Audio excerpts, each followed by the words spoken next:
ఈరోజు Tata memorial hospital Mumbai branch నుంచి different post అయితే ఉన్నాయి. బయోమెడికల్ ఇంజనీరింగ్ అది 40 నుంచి 45K వరకు శాలరీ ఉంటుంది.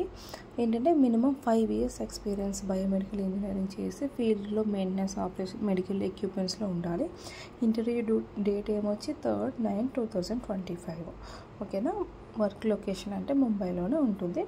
హెచ్ఆర్డీలోని మీ బయోడేటాతో పాస్పోర్ట్ సైజ్ ఫోటోతో మీట్ అవ్వచ్చు. ఓకేనా. ఏమైనా డౌట్స్ ఉంటే మెయిల్ ఐడి కూడా ఇచ్చారు, దానికి మీరు సెండ్ చేయొచ్చు. ఎన్క్వైరీస్ అవి ఉంటాయి.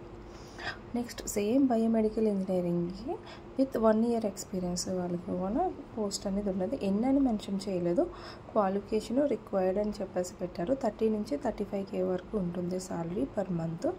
సేమ్ హెచ్ఆర్డీని with pan card, educational certificates, photographs అన్నీ ముంబై హెచ్ఆర్డీలోనే మీట్ అవ్వమని చెప్తున్నారు, పెరల్ ముంబైలో. ఓకే. ఇంకో అనదర్ పోస్ట్ అనేది బయోమెడికల్ అసిస్టెంట్. ఇది అంటే 4th ఉంటుంది ఇంటర్వ్యూ డేట్ అనేది. ఇది diploma in medical electronics, biomedical bachelor, biomedical ఇన్స్ట్రుమెంట్స్లోని స్పెషలైజేషన్ ఉండాలి. 25 నుంచి 30K.